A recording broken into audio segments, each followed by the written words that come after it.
कृष्णा चिरंजीव कृष्णा पोटी यांच्या शुभ हस्ते या ठिकाणी ग्रंथ आणि संत पूजन होत आहे। आपण सर्वांनी लवकरात लवकर यावे।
देवाधिदेव योग योगेश्वर द्वारिकानाथ भगवान श्री कृष्णांच्या विवाहाचा तो मंगल असा क्षण काल आपण अनुभवलेला आहे।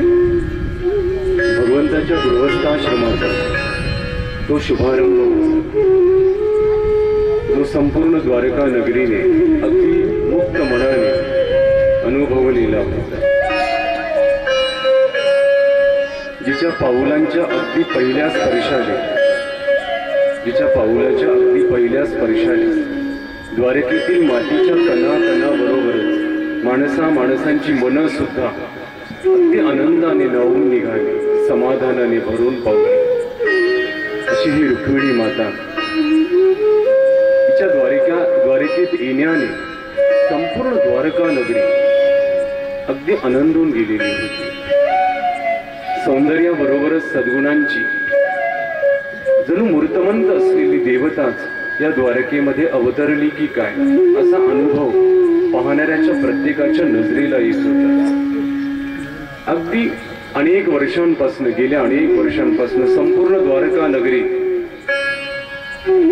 जिच्या येण्याची वाट पाहत होती, प्रतीक्षा करत होती, ती माता रुक्मिणी आज या द्वारका नगरीला लाभलेली होती।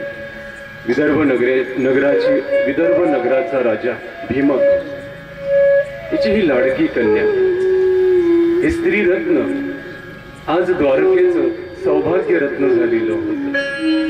संपूर्ण भारतवर्षामध्ये ख्याती पसरली या रत्नाची, या सौभाग्य रत्नाची।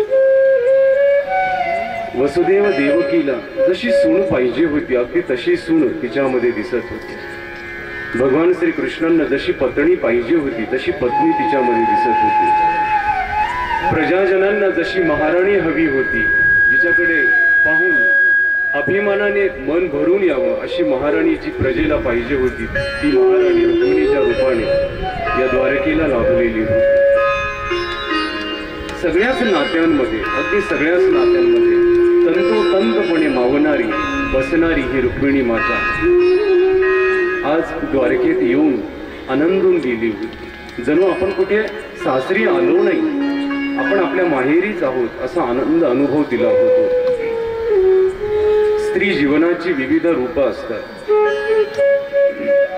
ती कुणाची तरी बहीण असते, कुणाची तरी पत्नी असते, कुणाची तरी भाची असते, कुणाची तरी पुतणी असते।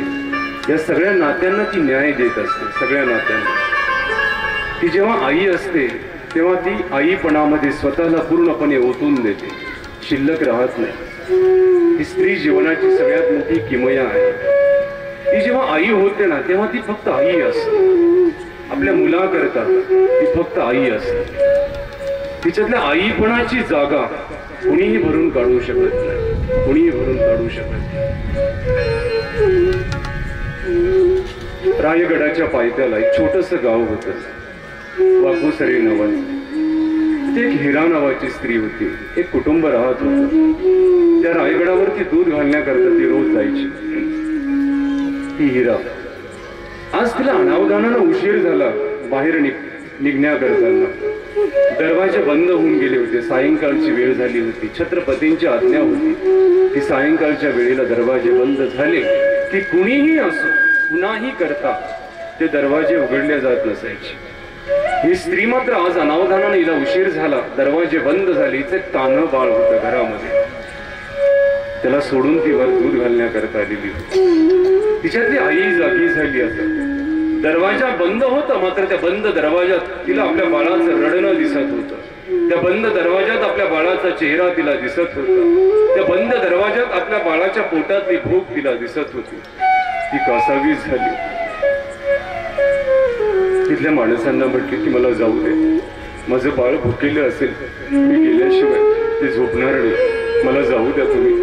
सती म्हटली नाही, छत्रपतींची आज्ञा आहे, एकदा का दरवाजे बंद झाले की खालून वरती जाईल ती फक्त हवा आणि वरतून खाली येईल ते फक्त पाणी।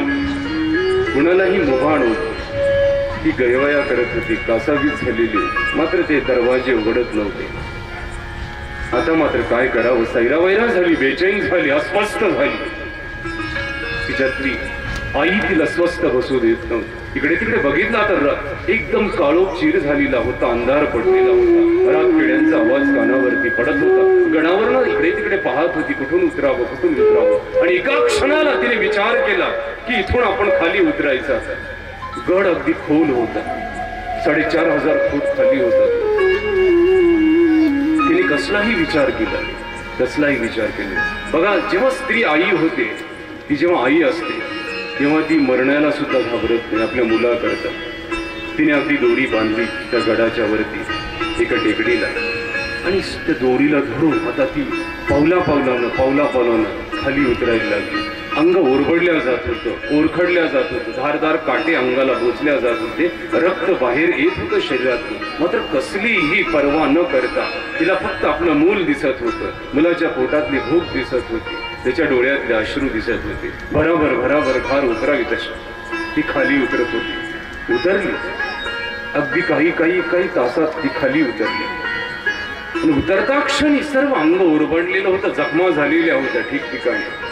जशी धावत गेली, दरवाजा वाजवला, पतीने दरवाजा उघडला. आलेल्या पत्नीला पाहिलं, सर्व रक्ताने माखलेलं शरीर होतं तिचं. धावत घरात गेली, पटकन गेली, आपल्या बाळाला उचललं, छातीशी घट्ट कवटाळलं आणि आपल्या वात्सल्याचं पानं तिच्या मुखात दिलं. झालेल्या सर्व वेदना, ओरबडलेली ती सर्व अंग काट्याने, सगळ्या दुःखाचा तिला एका क्षणात विसर पडला. जेव्हा आपल्या बाळाला तिने छातीशी घट्ट कवटाळलं, सर्व दुःखाचा विसर पडला. ही असते स्त्री, जी आपल्या मुलाकरता जेव्हा जगते, आई होऊन, तेव्हा ती पूर्णपणे ओतून देते, स्वतः पूर्णपणे ओतून देते. आज रुक्मिणी या द्वारकेची महाराणी झालेली होती. सगळ्या भूमिकेमध्ये, विविध भूमिकेमध्ये ती स्वतःला पूर्णपणे ओतून देत होती. स्त्री जेव्हा बहीण असते तेव्हा सुद्धा ती अगदी सुंदर आणि सुशोभित दिसत असते. रुक्मिणीचा भाऊ जेव्हा द्वारकाधीशांबरोबर लढाई करण्याकरता आला, जेव्हा रुक्मिणीला घेऊन द्वारकाधीश चाललेले होते, रथ वायुवेगाने चाललेला होता. हा पाठीमागने शिळा देत येत होता द्वारकाधीशाने. आता रथ एका जागेवरती उभा केला आणि आता दोघांमध्ये युद्ध सुरू झालं. आता भगवंताने तलवार काढली आणि त्या रुक्मीच्या मानेवरती टाकणार. तसं रुक्मिणीने हात गच्च पकडला, तलवारीचा हात पकडला, हातातनं रक्तधारा व्हायला लागली.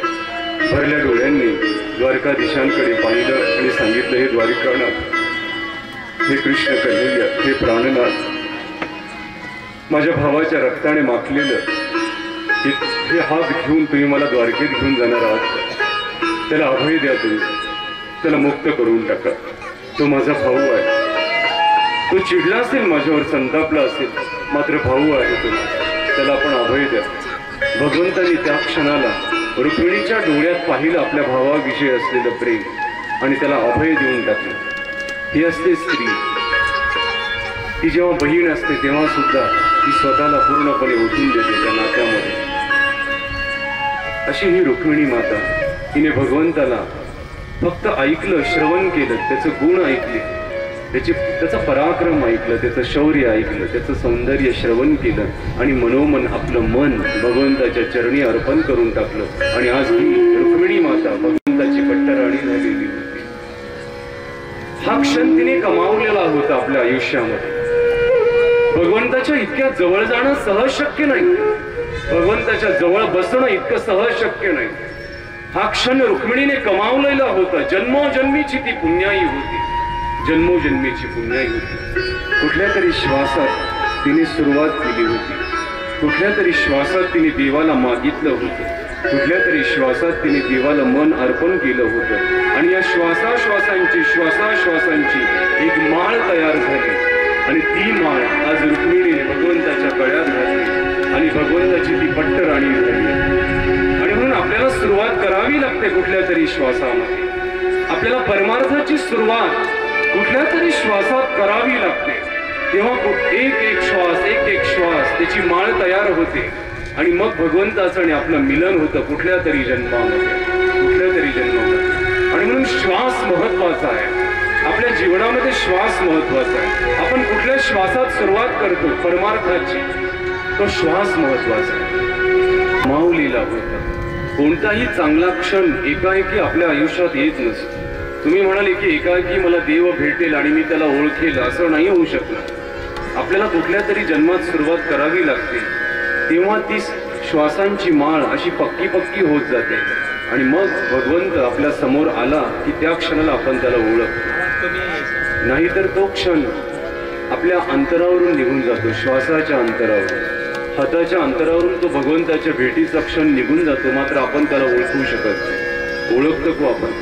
लीळा चरित्रामध्ये पहा तुम्ही, सर्वज्ञ श्री चक्रधर स्वामी परिभ्रमण करत करत एका ब्राह्मणाच्या दारात आलेले होते. विश्वाचा नियंता दारात आलेला होता एका ब्राह्मणाची. भिक्षा म्हणून आवाज दिला. ब्राह्मण दारात येऊन उभा राहिला आणि ब्राह्मण संतापला, चिडचिडला. सर्वज्ञ श्री चक्रधर स्वामींची ती सुंदर असलेली मूर्त, अगदी गोरटी असलेली सुंदर आणि देखणी असलेली मूर्त त्या ब्राह्मणाने पाहिली. त्याला ओळखूच आलं नाही, हा देव आहे माझ्या दारात आलेला. ओळखूच आलं नाही. तो अगदी उलट सुलट बोलायला लागला. म्हणजे तुम्हाला काही काम जमत नाही का? इतकं सुंदर शरीर आहे, धडधाकड शरीर आहे, ना डोळ्यात वेंदळेपणा आहे, ना पायात चालणं वाकडं आहे, ना हात तुटलेला आहे, सगळं काही व्यवस्थित शरीर आहे. तुम्ही कामधंदा का करत नाही? काही असं भिक्षा का मागता तुम्ही? तुम्हाला कोणी काम देत नाही का? असं सर्वज्ञ श्री चक्रधर स्वामी त्याच्याकडे हसत पाहून म्हटले की आम्ही काम करण्याकरता तयार आहोत, मात्र आम्हाला कोणी कामच देत नाही. आम्ही करावं काय? कोणी कामच देत. तसं ब्राह्मण म्हटलं, काम कसं देत नाही कोणी? कसं देत नाही कोणी काम? मी देतो तुम्हाला काम, कराल तुम्ही? सर्वज्ञ म्हटले, हो करेल मी. आजपासून माझ्या गायी राखायच्या. माझा गुराखी सुद्धा गेलेला आहे 10-12 दिवसांसाठी. त्या गुराखीची जागा तुम्ही भरून काढा. त्याची चप्पल दाखवली, ही चप्पल तुम्ही घाला. त्याचं पांघरून दाखवलं, हे पांघरून तुम्ही पांघरा. त्याची झोपण्याची जागा दाखवली, इथे तुम्ही झोपा. सर्वज्ञांना सगळे त्याची पायातली चप्पल दिली घालण्याकरता, त्याचं पांघरून दिलं पांघरण्याकरताना, त्याची जागा दिली झोपण्याकरताना. आणि ब्राह्मण म्हटलं, आता चला उद्या सकाळी मी तुम्हाला सर्व शेत दाखवेल, कुठे गायी चारायच्या ते. पहा तुम्ही, देव समोर उभा आहे, मात्र ब्राह्मण ओळखू शकत नाही. ओळखू शकत नाही. सकाळ झाली, सूर्य उगवला. तसा ब्राह्मण आता सर्वज्ञांच्या बरोबर त्यांना घेऊन गायींच्या मेळाव्यासह सोबत सोबत चाललेला आहे. आणि एका जागेवर त्याचा ब्राह्मण थांबला आणि सर्वज्ञांना सांगितलं, या इतक्या आपल्या गायी आहेत, समजलं 5-50 काय असतील त्या. या गायी कुणाच्याही बांधावरती जाऊ देऊ नको, समजलं? कारण कुणाचं भांडण मला खपत नाही. मी आहे साधा भोळा माणूस. मला कुणाकडे गायी तू घालशील आणि कुणी माझ्याकडे भांडण करत येईल, मला परवडणार नाही ते. अगदी मस्त कडक शब्दात सांगत होता. कुणाच्याही शेताकडे जाऊ देऊ नको. गायींना वेळेवरती पाणी पाजायचं, गायींना वेळेवर चांगला चारा खाऊ घालायचं. कोण सांगत होतं? तो ब्राह्मण देवाला सांगत होता. समोर देव उभा होता, मात्र डोळ्यांची त्याची जी झापडी होती उघडली नाही. कारण तो क्षण त्यांनी कमावलाच नव्हता आयुष्यामध्ये, देवाला ओळखण्याचा क्षण. सर्वज्ञांनी हसत त्याच्याकडे पाहिलं आणि सांगितलं, हो आता माझ्या सर्व नियम लक्षात आले, कशा गायी चारायच्या, कुठे चारायच्या, आपण जाऊ शकतो. आता ब्राह्मण परत घराकडे आला. आता सर्वज्ञ एका झाडाखाली बसले. स्वच्छ नदी वाहत होती, गंगा नदी, गोदावरी नदी वाहत होती. आणि त्या प्रसन्न तीरावरती एका डेरेदार वृक्षाच्या घनदाट सावलीमध्ये सर्वज्ञ श्री चक्रधर स्वामी बसलेले आहेत. समोर गायींचा मेळावा बसला होता.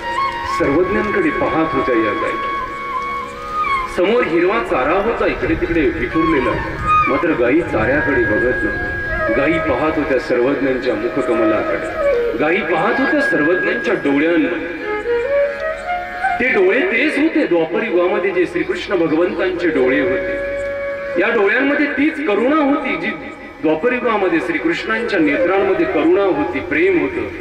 हे डोळे आणि ते डोळे गायी पाहत होत्या की आज आमचे हरवलेले डोळे आम्हाला परत मिळाले, आमची हरवलेली नजर आम्हाला परत मिळाली, आमचा हरवलेला चेहरा आज आम्हाला परत मिळाला, आज आमचं हरवलेलं प्रेम आम्हाला परत मिळालं.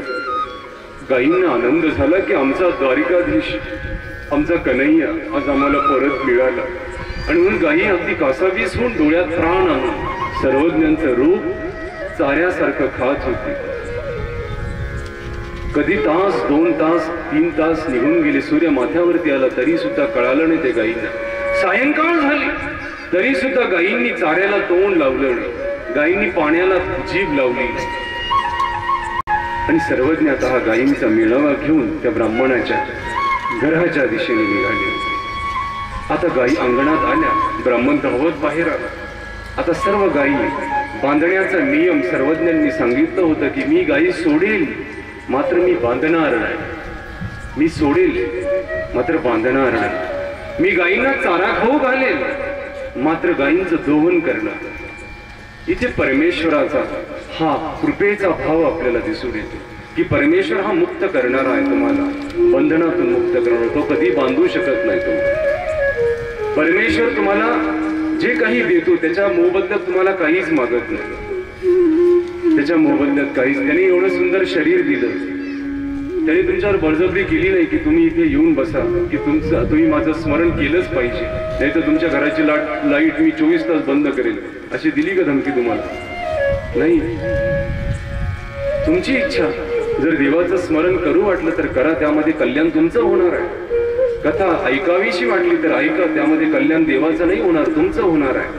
आणि म्हणून देव आपल्याला संधी आणून देतो. मात्र त्या संधीचं सोनं करायचं की नाही करायचं हे आपल्यावरती अवलंबून असतं. आपल्या मनावरती अवलंबून असतं. आज ब्राह्मण गाईचं दोहन करायला बसला. बराबर अगदी दोहन करत होता.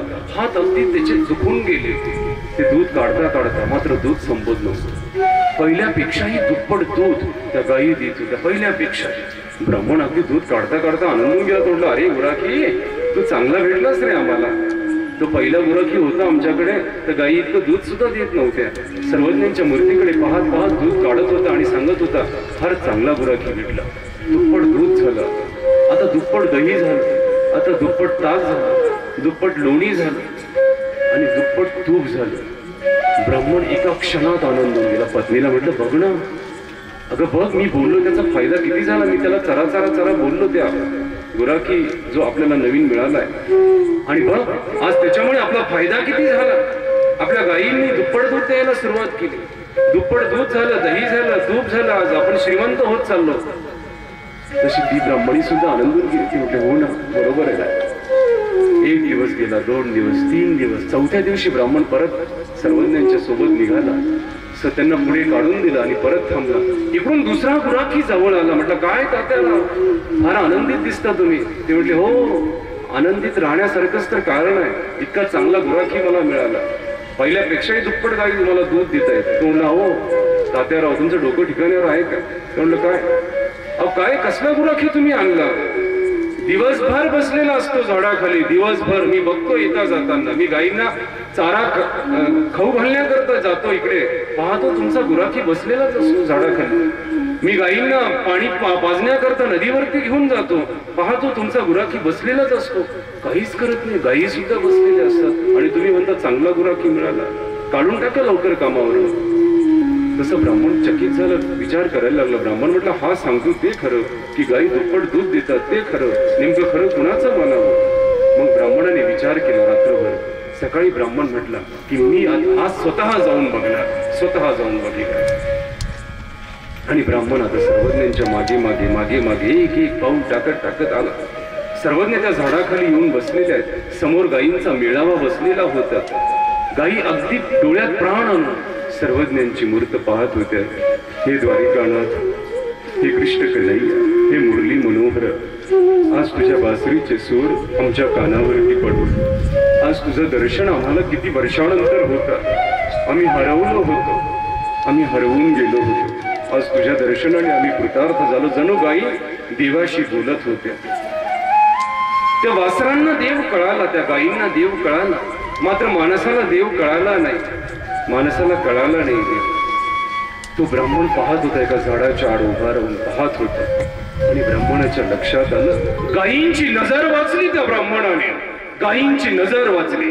गायींच्या डोळ्यातनं अश्रुधारा वाहत होत्या आणि ब्राह्मणाच्या काळजाचं पाणी पाणी झालं. पायाखालची जमीन सरकून गेली. डोळ्यात टचक्यान पाणी आलं. हे प्रभू, हे द्वारिकानाथ, हे मुरली मनोहर, हे नंदकिशोर, मी तुला ओळखलंच रे. तू माझ्या दारात आला मात्र मी तुला ओळखू शकलो नाही. मी तुला गायी चारण्याकरता पाठवलं प्रभू. घरा येऊनी देवा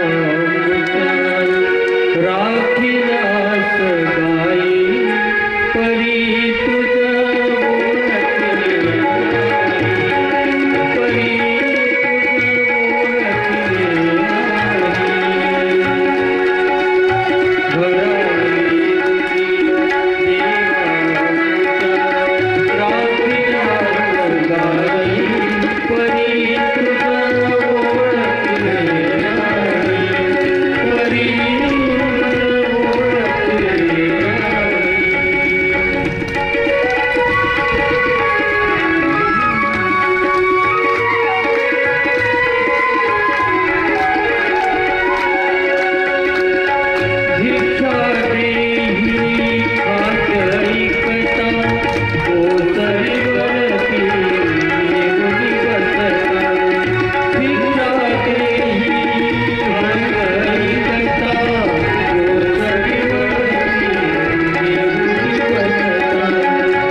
काहीच थरथरलं, डोळे डबडबले. ब्राह्मण घराच्या दिशेने धावत सुटला, घराच्या दिशेने धावत सुटला. दरवाजात आला, पत्नीला आवाज दिला, अगं बाहेर ऐकलंस का तू? पत्नी धावत बाहेर आली. पाहिलं पतीच्या डोळ्यात पाणी होतं. विचारलं काय झालं, तुमच्या डोळ्यात पाणी का? म्हणलं अगं मी पापी आहे, माझी जीभ पापी आहे, माझे डोळे पापी आहे. मी त्या प्रभूला ओळखू शकलो नाही. आपल्या दारात आला तो, मात्र मी त्याला गायी चरण्याकरता पाठवलं. कुणाबद्दल बोलताय तुम्ही? पत्नी म्हटली कुणाबद्दल बोलताय? अगं कुणाबद्दल म्हणजे काय? ज्याला आपण गुराखी समजून बाहेर झोपण्याकरता ओट्यावरती अंथरून दिलं आपल्या गुराख्याचं, ज्याला गुराखी समजून आपल्या गुराखाची चप्पल घालण्याकरता दिली, ज्याला गुराखी समजून आपल्या गुराख्याचं पांघरून ज्याला आपण दिलं, तो कोणी दुसरा तिसरा कोणी नाही, तो साक्षात श्रीकृष्ण चक्रवर्ती आहे. आपण त्याला ओळखू शकलो नाही. आपल्या दारात आला देव, मात्र आपण त्याला ओळखू शकलो नाही. आता सायंकाळ होईल, ते येतील शेतातला, नदीच्या काठावरनं येतील ते. तू एक चरण धर, मी एक चरण धरेल, आणि दोघे जण आपल्या अपराधांची माफी मागू, त्यांच्याकडे क्षमा करतील ते आपल्याला. आता सूर्य हळूहळू माथ्यावरचा पश्चिमेकडे झुकत होता आणि सर्वज्ञ त्या गोप मेळाव्या, त्या गायींच्या समुदायाला घेऊन, त्या गायींचा मेळावा घेऊन आता गावाच्या दिशेने निघालेली होती. गायी तर मध्ये आल्याच, एक एक गाय मध्ये आली, एक एक गाय मध्ये आली. मात्र ब्राह्मण वाट पाहत होता ज्यांच्या दर्शनाची, ते सर्वज्ञ श्री चक्रधर स्वामी आज मात्र ब्राह्मणाच्या अंगणात आलेच नाही. ते बाहेरूनच कुठून निघून गेले. ब्राह्मण हे एकदम कासावीस झाला, परत धावत बाहेर गेला. या अंगणात बघितलं, त्या अंगणात बघितलं, इकडे जाऊन पाहिलं, तिकडे जाऊन पाहिलं. आता सर्वज्ञांची मूर्त त्याला कुठेच दिसत नाही, कुठेच दिसत नाही. आकाशाकडे हात पसरून ओरडायला लागला मोठमोठ्याने, हे प्रभू, हे द्वारिकानाथ, तू दारात आला आणि मी तुला ओळखू शकलो.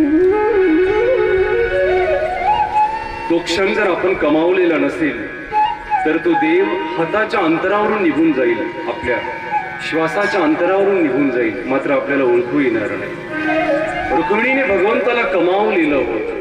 कुठल्या तरी श्वासात तिने सुरुवात केली होती आणि आज ते श्वास फुलत फुलत फुलत फुलत इतके मोठे झाले की ते श्वासांची माळ घालण्याकरता स्वतः रुक्मिणी आज भगवंताच्या पुढे उभी होती. हे कमवावं लागतं, देव कमवावा लागतो, तो फुकट मिळत नाही. मिळालं का कुणाला फुकट देव आजकाल? आपण तर देवाला 1 रुपयामध्ये प्रसन्न करण्याचा विचार करतो, हो की नाही? 1 रुपयामध्ये. एक मोठा श्रीमंत माणूस होता, तो देवाला मानतच नव्हता. कोणाचं कोण देव आणि कसला देव? तो दूर देशामध्ये जायचा जहाजात बसून व्यापार करायला. गेला असा एक दिवस, खूप दिवस बाहेर व्यापार केला त्याने, खूप पैसा कमावला, त्या जहाजावरती ठेवला आणि परत निघाला आता आपल्या गावी येण्याकरता. जहाज मध्यभागी आलं, पाण्याच्या मध्यभागी, आणि अचानक सोसाट्याचा वारा सुटला, सोसाट्याचा वारा सुटला. विजेचा प्रचंड कडकडाट व्हायला लागला, ढगांचा गडगडाट व्हायला लागला आणि त्याची नाव डगमगायला लागली. आता नाव डगमगायला लागली. घाबरला, खूप प्रयत्न केले, मात्र पाणी आवरत नव्हतं. नावेमध्ये हळूहळू पाणी यायला लागलं. आता मात्र याला पर्याय शिल्लक राहिला, पर्याय शिल्लक राहिला. याने हात जोडले त्या आकाशाच्या दिशेने. पहिल्यांदा आज हात जोडत होता, पहिल्यांदा शब्द बाहेर आले तोंडातून, हे प्रभू, लोक असं म्हणतात की तू लोकांचं रक्षण करतोस. आज मी माझं रक्षण तुझ्याकडे करण्याची याचना करतो.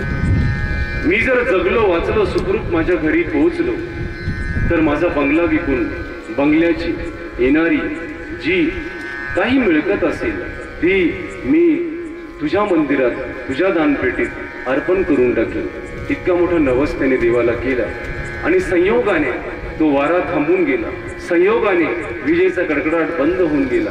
संयोगाने ढगांचा गडगडाट बंद होऊन गेला आणि ब्राह्मणाची जी नाव होती अगदी हळुवारपणे काठाला येऊन पोहोचली. जसं पाऊल टाकलं त्याने जमिनीवरती, तसं डोकं चक्रावून गेलं, त्याचं गरगर गरगर फिरलं जात्यासारखं. तोडलं, अरे मी इतका मोठा व्यापारी, इतका मोठा बुद्धिमान, आणि मी इतका मोठा नवस केला देवाला की बंगला विकून बंगल्याची येणारी मिळकत आणि मंदिरात आणि दानपेटीत आणि मी अर्पण करावी माझ्यासारख्या बुद्धिमान माणसाने. तोंडला काहीतरी डोकं चालवलं पाहिजे. तसं तो गावात आला. गावात त्याने दवंडी पेटवली सगळ्या गावात. अरे मला माझा बंगला विकायचा आहे, ज्याला कोणाला बंगला घ्यायचा असेल त्याने उद्या सकाळी माझ्या घरापुढे यावं. सगळे लोक जमा झाले. ज्यांना ज्यांना त्याचा बंगला घ्यायचा होता विकत ते सगळे जमा झाले. तसं त्याने सांगायला सुरुवात केली की मला बंगला विकायचा आहे, मात्र बंगल्याची किंमत आहे. लोक म्हटले मग आम्ही काय फुकट घ्यायला आलो, सांग पटकन किंमत. तसं तो म्हटलं बंगल्याची किंमत फक्त ₹1,000. किती? फक्त ₹1,000. लोक म्हटले येडं झाले की समुद्र यात्रा करून आला, कानात वारं गेलं वाटतं त्याची. बंगल्याची किंमत ते ₹1,000 असते. तो दुसरा म्हटलं जाऊ दे ना बापू, तुला काय करायचं आहे ना ₹1,000, चल पटकन, तुला घ्यायचं का? मी उभा राहू. सोडलं नाही मीच घेणार. तसं तो उठून उभा राहिला, म्हटलं मी तयार आहे घेण्याकरता. तसं तो म्हणलं पुढचं तर ऐकून घे, पुढचं तर ऐकून घे, इतका उताविळा होऊ नको. म्हटलं काय? म्हणजे बंगल्यामध्ये माझी मांजर सुद्धा असते, ती मांजर मला फार प्रिय आहे, त्या मांजरीचे सुद्धा पैसे द्यावे लागतील. तसं तो म्हणलं मांजरीचे किती द्यायचे सांग पटकन.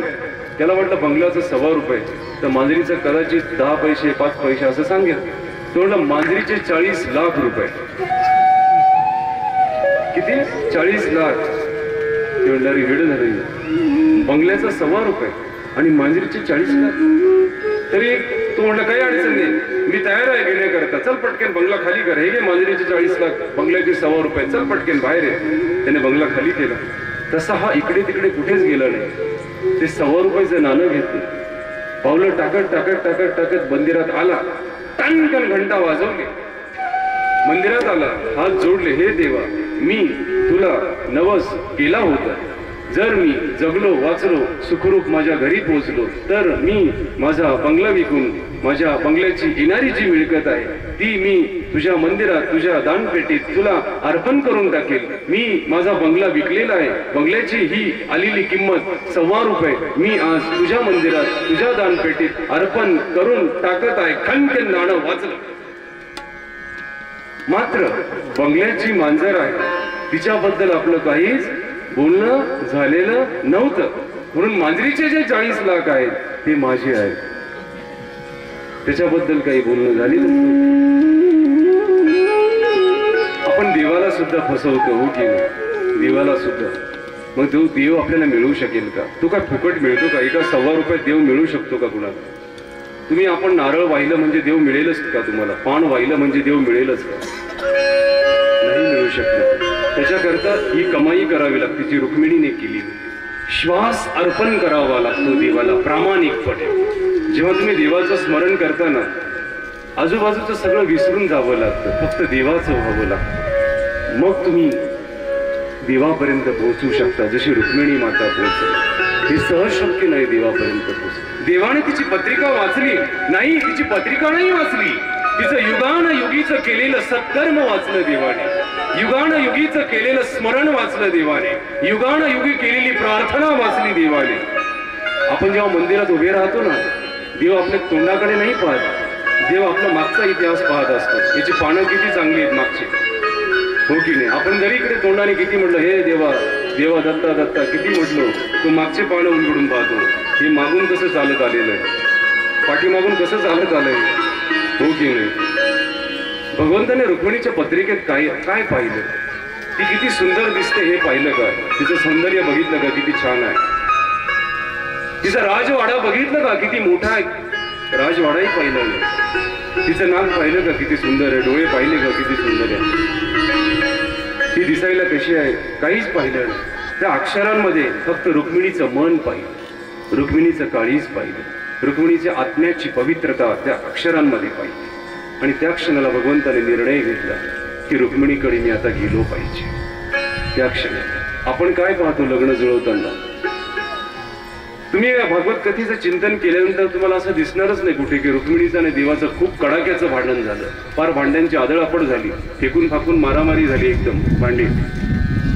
आणि रुक्मिणी 1.5 महिने 2 महिने घरीच गेली, आलीच नाही परत. असं कधीच दिसणार नाही या कथेमध्ये तुम्हाला, हो की नाही? आपण सगळे लग्न ठरवतो, पत्रिका जुळवू जुळवू जुळवू जुळू गुण मिळून मिळून मिळून मिळून लग्न करतो. आणि 1 महिना होतो की नाही होतो, 2 महिने होतेत की नाही होतात, की आपली नवरी परकेन घरी येते गाडीत बसून, मला नाही जायचं बाई तिकडं, आणि मी नाही राहणार तिकडं, आणि माझं काही जमत नाही, हो की नाही?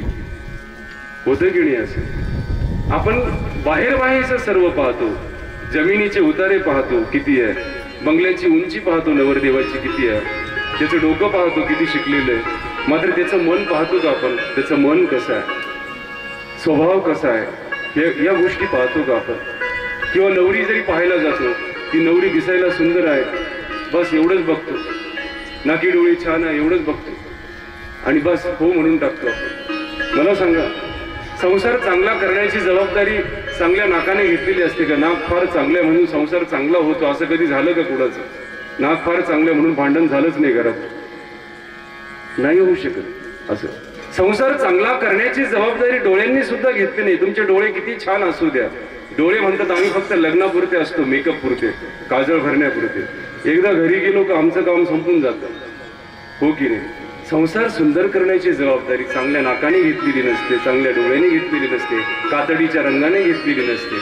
संसार सुंदर करण्याची जबाबदारी मनाने घेतलेली असते, चांगल्या स्वभावाने घेतलेली असते. तुमचा स्वभाव चांगला असेल, मन चांगलं असेल तर तुमचा सुंदर संसार असतो. नाही तर एक माणूस म्हटला माझ्या बायकोचे माझे 36 पैकी 36 गुण मिळतात, फक्त त्यातले 35 गुण तिच्याकडे आहे आणि एकच गुण माझ्याकडे आहे. तो माणूस म्हटला कुठला? तो म्हटला गप्प बसण्याचा, फक्त गप्प बसण्याचा. होतं की नाही असं? मग आपण बाहेरच्या सगळ्या गोष्टी पाहतो आणि मग आपली फसवणूक होते. एक माणूस नोकरीवरून घरी आला, 1 महिना झालं लग्न होऊन घरी आला, आल्याबरोबर आईने हातात आरती घेऊन ओवायला सुरुवात केली त्याला. तो म्हणले आई काय चाललंय, वेडी झाली का तू? अगं माझं प्रमोशन झालं नाही, माझी नोकरीत बदल झाला नाही, मी काही वेगळं काम केलं नाही आणि तू आरती घेऊन का ओवाळते माझी असं? जसं आई म्हटले अरे अरे बंड्या, घरात सगळे अडाणी, आपल्या घरात सगळे अडाणी म्हणून शिकलेली बायको केली आणि तिने पहिल्याच दिवशी आंब्याच्या रसाला फोडणी दिली.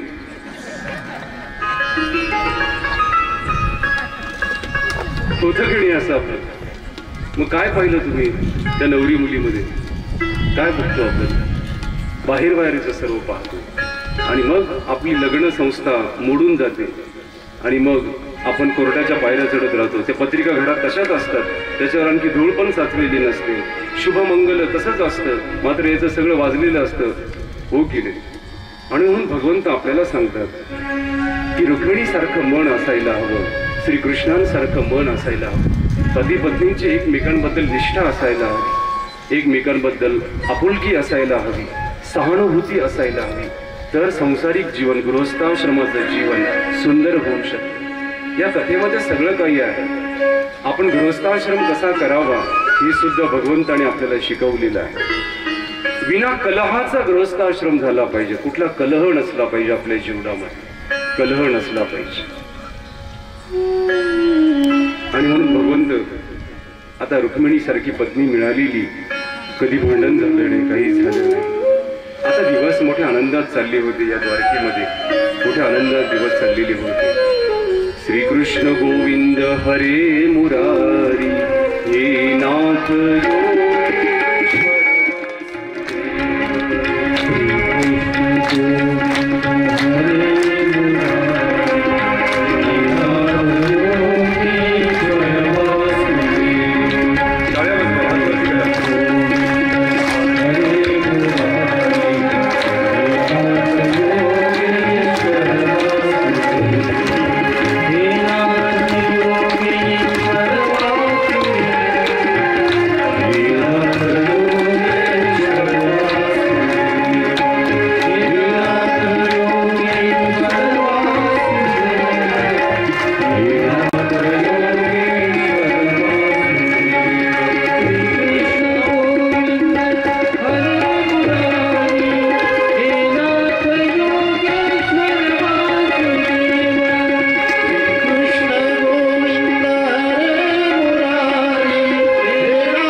अचानक या द्वारकेमध्ये सत्राजित नावाचा एक राजा होता, एक सरदार होता, मोठा श्रीमंत होता. हा सत्राजित हा सूर्याची उपासना करायचा रोज.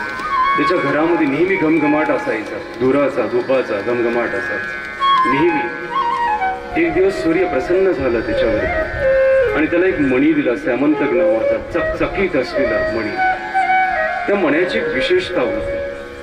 त्या मण्याची पूजा केली तर तो मणी रोज भारभर सोनं देऊन टाकायचा, किंवा जितक्या वजनाचा लोखंड त्याला स्पर्श केला की त्या लोखंडाचं सोनं होऊन जायचं. तो मणी ज्या घरात असेल तिथं आरोग्य नांदायचं, तिथे साप विंचू कुणाचीही येण्याची हिंमत होत नसायची. असा तो गुणवंत असलेला मणी होता. आणि हा मणी सतराजितांना मिळाला. मग आता मणी मिळाल्यानंतर त्याने काय केलं, त्या मण्याला मस्त एक सोन्याची अगदी चैन तयार केली.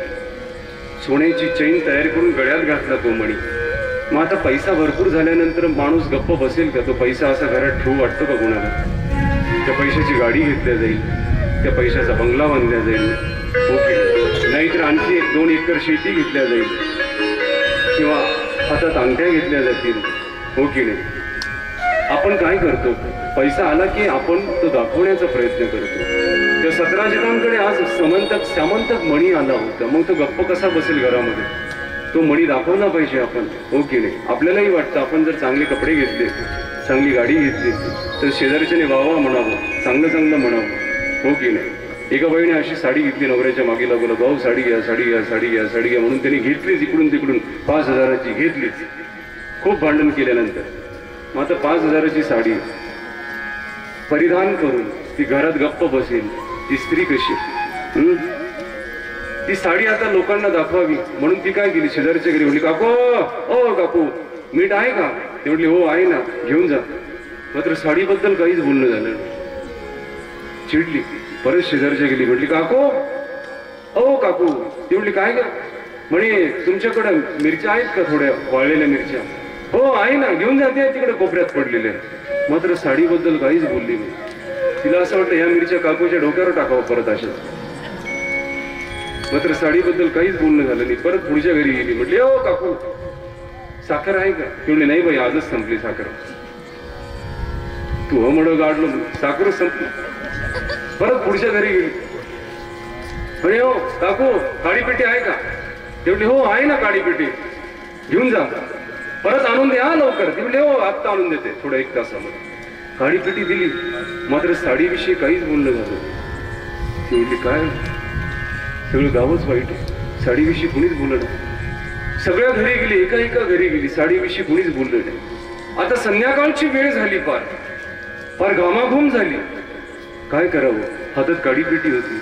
डोक्यात विचार आला, जाऊ द्या ना, कुणी काही बोललंच नाही साडीविषयी, काय करायचं आपल्याला? ती गंजी पडलेली होती गवताची, मस्त वाळली होती उन्हामध्ये. तिने खासकन काडी ओढली, भरकन टाकून दिली त्या गंजीमध्ये. बघ बघ बघ बघ बघ, आग लागली. बघता बघता सगळं गाव जमा झालं. हा आला, शेवम्या आल्या, चिम्या आल्या, गोम्या आल्या, सगळे जमा झाले त्या गंजीच्या भोवती. आणि त्या प्रकाशामध्ये, त्या लख्ख प्रकाशामध्ये त्या काकूला हिची साडी दिसली. अगो बाई बाई बाई, अगं साडी केवढ्याला घेतली तू? किती सुंदर दिसते नाटी तुझ्या अंगावर, आणि केवढ्याला घेतली? ती म्हणे, अगं म्हातारे, सकाळी तुझ्या घरी काडीपेटी मागायला आले तेव्हा जर म्हटली असती साडी सुंदर आहे तर ही गंजी कशाला भेटली असती? हो की नाही? मग आपल्याला दाखवावं असं वाटतं. त्या सतराजिताकडे सॅमंतक मणी होता. तो गप्प कसा बसेल घरामध्ये तो ठेवून? त्याने तो मणी घातला, मस्त पैकी चमकणारा मणी. त्याच्या चेहऱ्यावरती प्रकाश पडला त्या मण्याने. लोक चकित झाली. द्वारकेतली माणसं. एक जण धावत गेला, म्हटलं, द्वारिकाधीश, द्वारिकानाथ, आपल्या द्वारकेमध्ये साक्षात सूर्य देवता आली आज. तसं द्वारिकानाथ हसत म्हटले, अरे ती सूर्य देवता नाही, ते आपले सतराजित काका आहेत. तुम्हाला ओळखून आले का? ते त्यांच्या गळ्यात मणी आहे, त्याच्यात तो मण्याचा प्रकाश आहे त्यांच्या चेहऱ्यावरती, मण्याचा प्रकाश. असं होय, लोक म्हटले. आणि मग एक दिवस द्वारिकाधीश सकाळच्या वेळेला त्या सतराजितांकडे आले, अंगणात उभे राहिले. सतराजितांनी स्वागत केलं. द्वारिकाधीश बसले. आता नाश्ता झाला. आणि मग द्वारिकाधीशांनी त्या सतराजितांकडे एक मागणं मागितलं. म्हणजे सतराजित काका, एक मागू का तुमच्याकडे? तेवढे हो, मागा ना द्वारिकाधीश, काय मागायचं? हा जो मणी आहे ना तुमच्याकडे, हा सॅमंतक मणी, या मण्याची तुम्हाला काहीच गरज नाही तसं पाहू जातं, कारण तुम्ही धनवान आहात, तुम्हाला पैशाची कमीच नाही. मग आपण एक काम करू, हा जो मणी आहे ना, हा मणी आपण मथुरेत नेऊन पोहोचत करू. मथुरेमध्ये आपले पूर्वज राहतात. त्या मथुरेची किती पडझड झालेली आहे. हा मणी आपण मथुरेला घेऊन येऊ. द्याल का तुम्ही? तसं सत्राजित एकदम उठून उभारायला, डोळे लालबंद झाले आणि द्वारिकाधीशांना नको ती बोलायला लागलं. म्हटलं द्वारिकाधीश बरं आहे तुझं, कुणाच्या घरी यावं आणि त्याची मालकी हक्काची वस्तू आपली म्हणून मागावी? हा मणी मला सूर्याने दिलेला आहे, मी नाही देऊ शकणार हा मणी. आपण जाऊ शकता. त्याही स्थितीमध्ये द्वारिकाधीशांच्या ओठावरचं हास्य मावळलं नाही. सत्राजितांकडे पाहत प्रणाम करत त्याचा निरोप घेतला, घराच्या बाहेर निघून गेले. आता सत्राजिताचा भाऊ होता प्रसेन नावाचा, जुळा भाऊ. अगदी त्याच्यासारखं नाक, त्याच्यासारखे डोळे, त्याच्यासारखी उंची, त्याच्यासारखा रंग, अगदी जसाची तसा जुळा भाऊ तो म्हटलं, दादा हा मणी देतो का मला एका दिवसासाठी? मी जंगलात घालून जातो या मण्याला. म्हटलं अरे मग आपलीच वस्तू आहे, काय मागावी लागते का? घेऊन जा. बघितलं का माणूस कसा असतो? जेव्हा द्वारिकाधीशांनी तो मणी मागितला तेव्हा नकार देऊन टाकला, आणि जेव्हा भावाने मागितला म्हटलं अरे घेऊन जाय ना, आपलीच वस्तू आहे. आपण देवाला जेव्हा देतो ना, इतक्या प्रसन्न मनाने देत नाही आपण, देतो का? हे सत्राजिताकडे एक मणी होता श्यामांतिक नावाचा. आपल्याकडे हे मनुष्य शरीर नावाचा रत्न दिलं देवाने. कशाचा? मनुष्य शरीर नावाचा रत्न. तो मणी जसा रोज सोनं द्यायचा, तसा हा मणी तुम्हाला मुक्तीचं सोनं देऊ शकतो. कशाचं? मुक्तीचं सोनं. मात्र या मण्याकडे आपल्याला ते सोनं मागताच आलं नाही. मुक्तीचं सोनं, या मण्याचा थोडा सुद्धा वाटा आपल्याला देवाला देता आला नाही. आला का देता?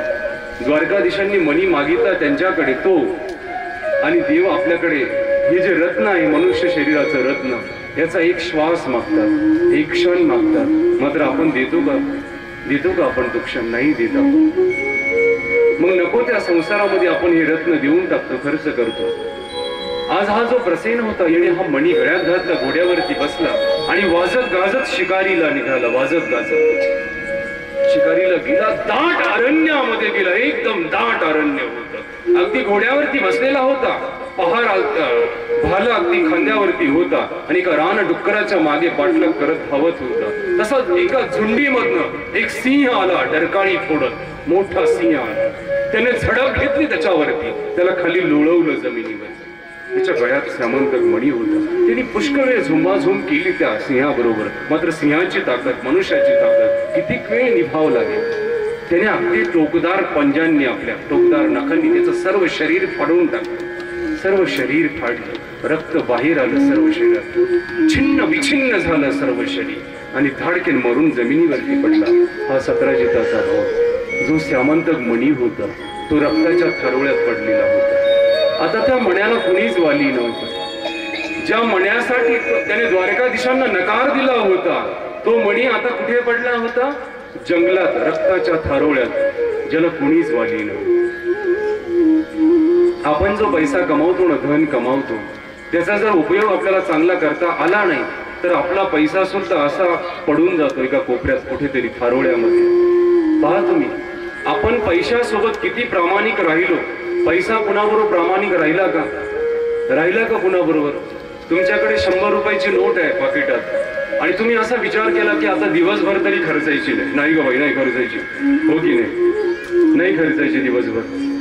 तुम्ही संध्याकाळच्या 4 वाजेपर्यंत ती नोट जपून ठेवू शकता, संध्याकाळच्या 4 वाजेपर्यंत. आणि अचानक खेळता खेळता तुमच्या मुलाचा पाय अडखळतो, गुडघ्यावरती पडून तोंडावरती पडतं, त्याचे 2 दात पडतात.